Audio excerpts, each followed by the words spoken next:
নমস্কার বন্ধুরা, আজকে আমি আরও একটা সামার ড্রিঙ্কসের রেসিপি আপনাদের সঙ্গে শেয়ার করেছি।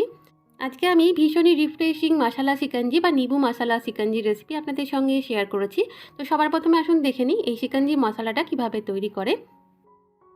সবার প্রথমে এখানে একটা প্যান গরম করে নিয়েছি। এরপর আমি এর মধ্যে দিলাম 1 চামচ গোটা জিরে, 1 চামচ দিলাম মৌরি, এখানে হাফ চামচ দিলাম গোলমরিচ, আর দিলাম একটা এলাচ। এলাচটা আমি একটু ফাটিয়ে নিয়েছি, তারপর এলাচটা দিলাম। এরপর কয়েক সেকেন্ডের জন্য এটা একটু নাড়াচাড়া করে ড্রাই রোস্ট করে নিতে হবে। গ্যাসের ফ্লেম মিডিয়ামে রেখে লাইট ব্রাউন করে এগুলো ভেজে নিতে হবে। এখানে আমার মশলাটার কালারটা চেঞ্জ হয়ে গেছে। এরপর আমি গ্যাসের ফ্লেমটা বন্ধ করে দিলাম। মশলাটা ভাজা হয়ে গেছে। এরপর এটা ঠান্ডা করে নিতে হবে। মশলাটা ঠান্ডা হয়ে যাওয়ার পর একটা প্লেটের মধ্যে ঢেলে নিচ্ছি।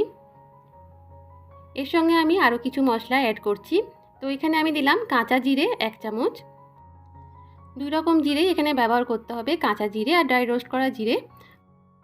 এরপর আমি এর মধ্যে দিলাম হাফ চামচের মতন জিঞ্জার পাউডার বা আদার গুঁড়ো, দিলাম হাফ চামচ এখানে বিট লবণ, আর দিলাম নর্মাল লবণ। এখানে আমি রক সল্ট ব্যবহার করি, সেটাই এখানে হাফ চামচ দিলাম।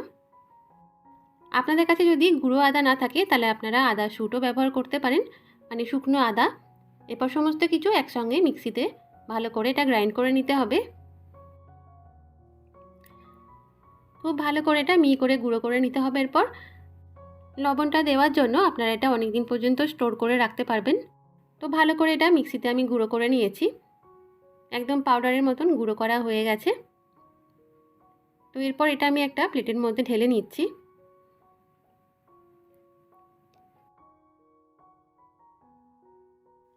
আমার শিকঞ্জি মশলা তৈরি করা হয়ে গেছে, খুব সুন্দর করে পাউডারের মতন করে গুঁড়ো করাও হয়ে গেছে।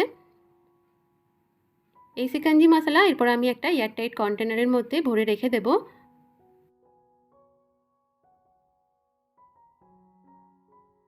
আপনারা যদি বেশি কোয়ান্টিটিতে বানাতে চান সেক্ষেত্রে আপনারা পরিমাণটা বাড়িয়ে নেবেন। আমি 1 চামচ করে দেখিয়েছি, আপনারা সেটা ডবল করে নেবেন। তো এইভাবে আমি কন্টেনারের মধ্যে এটা ভরে রেখে দিচ্ছি। এই শিকঞ্জি মশলা দিয়ে আপনারা যে কোনো সময়ে নিম্বু শিকঞ্জি বা মশলা শিকঞ্জি তৈরি করে নিতে পারেন। তাহলে চলুন কীভাবে তৈরি করে মশলা শিকঞ্জি বা নিম্বু মশলা শিকঞ্জি সেটা দেখে নিই।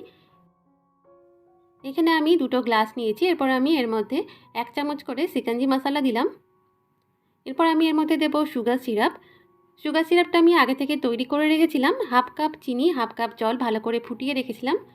চিনিটা গলে যাওয়ার পর একটু ফুটিয়ে নিলেই সুগার সিরাপ রেডি হয়ে যাবে। সেই সুগার সিরাপ থেকে এখানে আমি বড় চামচে 2 চামচ করে সুগার সিরাপ অ্যাড করে দিলাম। এরপর এখানে আমি আগে থেকে পুদিনা পাতার রস তৈরি করে রেখেছিলাম।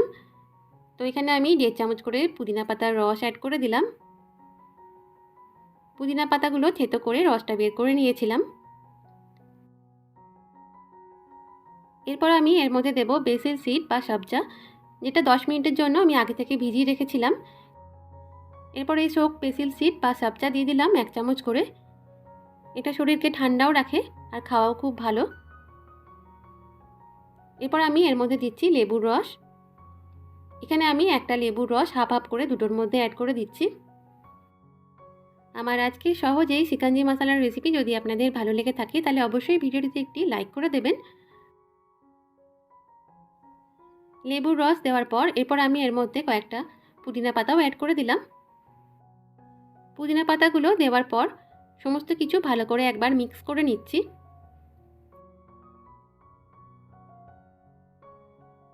সমস্ত কিছু ভালো করে মিক্স করে নেওয়ার পর এরপর আমি একটা গ্লাসের মধ্যে দেব সোডা ওয়াটার। প্রথম গ্লাসে আমি সোডা ওয়াটার দিচ্ছি,